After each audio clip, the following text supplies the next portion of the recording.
آج ہم پڑھیں گے سوال، بہت ہی اہم سوال جو کہ تقریباً ہر سال جو ہے پیپرز میں آ چکا ہے، تقریباً آتا رہتا ہے۔ فورٹ ولیم کالج کے اردو ادب پر اثرات۔ اس سے پہلے ہم نے فورٹ ولیم کالج پر ویڈیو بنائی تھی، فورٹ ولیم کالج کی کیا خدمات تھی، کیا ہے سارا، وہ میں ڈسکرپشن میں ڈال دوں گی، وہ آپ دیکھ لیجئے گا۔ جیسے کہ اس کے نام سے ظاہر ہے کہ یہ ایک انگریز کے نام پر بنایا گیا، انگریزوں نے ہی بنایا، یہ اس دور میں بنایا جب مرزا غالب جیسے شاعر بھی اردو کے زندہ تھے، اس دور میں یہ جو ہے کالج بنایا گیا۔ یہ انگریزوں نے بنایا، یہ مسلمانوں کے پہلے میں آپ کو کچھ ایسے زبانی بتا دوں کہ یہ اس کالج کے بنانے کا مقصد انگریزوں کا خالص مسلمانوں کی تعلیم پر زور دینا نہ تھا، انہوں نے اپنی مقاصد کے لیے بنایا، کیونکہ انگریز جو ہیں برصغیر میں آئے تجارت کی غرض سے، لیکن انہوں نے آہستہ آہستہ وہاں برصغیر میں، مطلب جو اب ہندوستان اور پاکستان ہے اب تو الگ ہو چکا ہے، تو وہاں پر قدم جمانے شروع کر لیے۔ اور سب سے پہلے قدم اس طرح جمائے کہ انہوں نے ہم پر حکومت شروع کر دی۔ حکومت اگر انہوں نے کرنی ہے تو سب سے پہلے ان کا مقصد یہ ہے کہ جس جگہ وہ حکومت کرنا چاہتے ہیں، جن لوگوں پر حکومت کرنا چاہتے ہیں، پہلے ان لوگوں کی جو ہے مقامی زبان جو ہے وہ سیکھ لی جائے۔ تو اس مقصد کے تحت یہ کالج بنایا گیا، جس کا مقصد انگریزوں کو اردو سکھانا تھا کہ وہ اردو اساتذہ کے ذریعے جو ہے انگریز اردو سیکھ سکیں۔ تو شروع کرتے ہیں اردو ادب پر۔ بہرحال فورٹ ولیم کالج کے اردو ادب پر جو ہے بہت اچھے اثرات ہوئے، اردو ادب نے مزید ترقی کی۔ انگریزوں کی جو بھی بدنیتی تھی، جیسے بھی انہوں نے بنایا، لیکن اردو ادب پر اس کے بہت اچھے اثرات ہوئے۔ تو ہم دیکھتے ہیں، اگرچہ فورٹ ولیم کالج مخصوص اغراض و مقاصد کے لیے قائم کیا گیا تھا، لیکن کالج نے بلا شبہ بہت سی ادبی خدمات سر انجام دی ہیں۔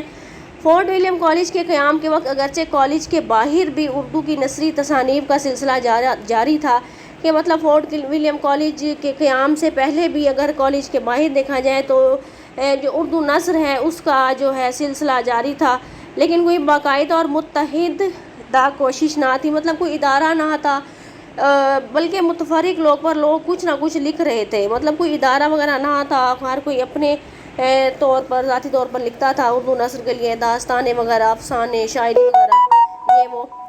فورٹ ولیم کالج پہلا علمی و ادبی ادارہ تھا۔ اس ادارے کے تحت علم و ادب کی تخلیق کی طرف اجتماعی طور پر جو ہے توجہ دی گئی۔ کہتے ہیں یہ پہلا ادارہ تھا جس نے علم و ادب کی طرف جو اجتماعی طور پر توجہ دی گئی، کہ ایک ادارہ تھا، ایک خاص ادارہ تھا جو صرف خاص طور پر اردو زبان سیکھنے کے لیے کام کر رہا تھا۔ لیکن اس کالج کی سب سے بڑی قوت یا اردو ادب پر سب سے بڑا اثر اس کالج کے قائم ہونے کا یہ ہوا کہ اس نے سلیس نثر کی شاہراہ قائم کی۔ یہ کالج اردو نثر کی تاریخ میں ایک اہم موڑ کی حیثیت رکھتا ہے، مطلب اردو ادب کی اگر ہم تاریخ کھنگالیں تو فورٹ ولیم کالج کا اردو ادب کو فائدہ پہنچانا ایک خاص اہمیت کا جو ہے حامل ہے۔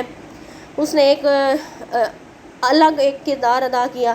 اردو میں سادہ سلیس نثر کی باقاعدہ ابتدا اسی کالج کے شعبہ اردو کے مؤلفین کے ہاتھوں ہوئی، اور یہی وہ مقام ہے جہاں سے اردو نثر فارسی کے ثقیل اور بوجھل انداز سے رہائی پا کر فطری انداز میں ہمارے ماضی و ضمیر کا اظہار کرتی ہوئی محسوس ہوتی ہے۔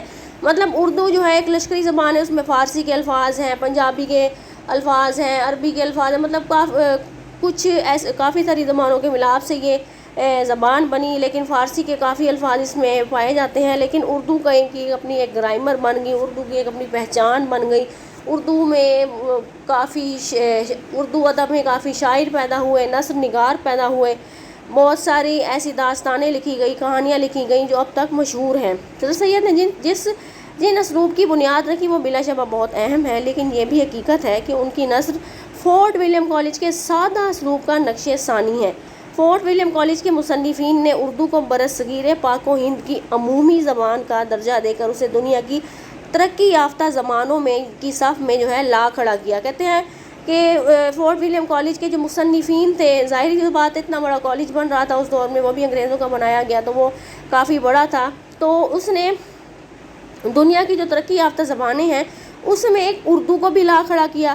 اس کے بعد غالب نے اسی زبان کو دلی جذبات و احساسات کے اظہار کا وسیلہ بنایا۔ جیسے میں نے آپ کو پہلے بتایا کہ غالب بھی اس دور میں موجود تھے. سب سے اردو کا ایک بہت بڑا نام اردو کی شاعری کے لحاظ سے، نثر نگاری کے لحاظ سے غالب نے جو ہے اپنے خطوط غالب کے شامل ہو گئے، غالب کی شاعری شامل ہو گئی، غالب کی نثر شامل ہو گئی. اور کہا جاتا ہے غالب جو ہے یہاں پر ایک انگریزوں کے کہنے پر ملازمت کے لیے آئے تھے، لیکن وہاں پر اپنا استقبال اچھے طریقے سے جس طرح وہ چاہتے تھے نہ ہوا تو وہ واپس لوٹ گئے. انہوں نے اپنی شان کے خلاف سمجھا کہ میری اس طرح عزت نہیں کی گئی جس طرح مجھے بلایا گیا تھا، اور مجھے ویسا استاد والا درجہ نہیں دیا گیا. فورٹ ولیم کالج سے پہلے 3 کتابیں جو ہیں لکھی گئیں. 3 کتابیں کون سی ہیں ہم دیکھ لیتے ہیں. وہ صرف 3 کتابیں ہیں، صبرس، کربل کتھا، عجائب القصص. ٹھیک ہے، یہ 3 نام ہیں.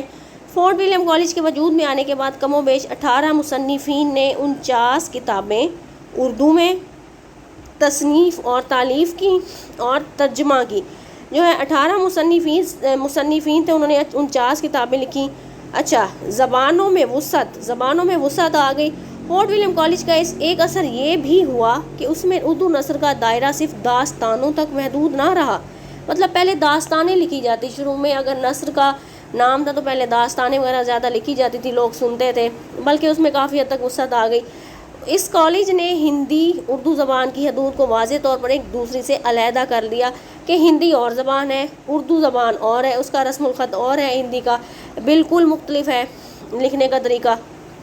اس سے پہلے ہندی زبان کے الفاظ اردو زبان میں اس طرح متہم تھے، مطلب ایک جیسے تھے کہ ان 2 زبانوں کا الگ الگ کوئی تصور ہی نہیں تھا. اردو علمی و ادبی زبان. اردو کو علمی و ادبی زبان بنانے میں بھی اس کالج کا بڑا ہاتھ ہے. اردو ٹائپ کا پہلا پریس بنایا گیا کہ وہاں پر کتابیں چھاپی جاتی تھی. اردو ٹائپ کا پہلا مکتبہ یا پریس اس کالج کی طرف سے قائم کیا گیا، اور بعض کتابیں خاص حسن و خوبی کے ساتھ شائع کی گئیں. صحافت کا آغاز ہوا کہ مطلب اردو ایسی زبان ہو گئی، ایک منفرد زبان ہو گئی، انٹرنیشنلی زبان آپ کہہ لیں اس میں شامل ہو گئی کہ اس میں صحافت کا آغاز بھی ہونے لگا. اردو کو صحافت کا رنگ دینے یا صحافت آشنا کرنے میں بھی سب سے پہلے فورٹ ولیم کالج نے حصہ لیا. یہیں سے سب سے پہلے اردو صحافت کو صحافت کا رنگ ملتا ہے، کیونکہ ڈاکٹر گلکرائست نے اردو کے نام سے ایک رسالہ جاری کیا تھا. ٹھیک ہے، مشاعرے ہونے لگے. فورٹ ولیم کالج کے تحت مشاعرے بھی ہوتے تھے اور یوں شاعری کو بھی فروغ ملا. مشاعرے ہوتے تھے تو بڑے بڑے شعراء کرام آتے تھے، مطلب اردو کو خاطر خواہ ترقی ملی. ہم یوں کہہ لیں کہ انگریزوں نے جس بھی مقصد کے لیے بنایا، ان کا مقصد صرف اس کالج کے ذریعے اردو اساتذہ سے، اردو شاعروں سے، اردو مصنفین سے اردو سیکھنا تھا، لیکن اردو زبان کو جو ہے کافی ترقی ملی. دلی کالج کا قیام کیا گیا. یہ کالج نصف صدی تک برصغیر کے مختلف کوششوں پر اثر انداز ہوتا رہا، یہاں تک کہ دلی کالج کا قیام ہوا. ترجمہ کی تکنیک، ترجمے ہوتے تھے کتابوں کے. ترجمہ کی تکنیک فورٹ ولیم کالج کے تحت اتنا فروغ پا چکی تھی کہ دلی کالج کے تحت ترجمے کے اصول و ضوابط اسی تکنیک کے تحت مرتب کیے گئے. یہ لکھا ہوا ہے ڈاکٹر اعجاز الحسن، تھوڑا سا مٹا ہوا ہے. وہ کہتے ہیں اپنی کتاب مختصر تاریخ ادب اردو، وہ کہتے ہیں فورٹ ولیم کالج نے اردو زبان کی جو سرپرستی کی ہے، اس احسان سے اردو ادب کبھی سبکدوش نہیں ہو سکتا. مطلب فورٹ ولیم کالج نے اردو ادب میں اس قدر ترقی کی، اس قدر سنہری دور تھا اردو زبان کے لیے کہ اس کی کوئی شناخت نہ تھی، کچھ نہ تھا، لیکن اس کالج نے اس کو ایک پہچان دے دی. دلی کالج کا قیام ہوا، مختلف کتابوں کے اردو میں ترجمے ہونے لگے، صحافت کا آغاز ہو گیا. بھائی اردو ٹائپ کا پہلا پریس جو ہے وہ بن گیا. ٹھیک ہے، تو ہم نے آج یہ دیکھا کہ اردو پر فورٹ ولیم کالج نے کس طرح اثرات کیے. ٹھیک ہے، اردو ادب پر. اگر آپ کو سوال کی سمجھ آئی ہے تو ویڈیو کو لائک کر دیجیے اور شیئر کر دیجیے، اور اپنے دوستوں سے بھی شیئر کیجیے. چینل کو سبسکرائب کیجیے. اللہ حافظ.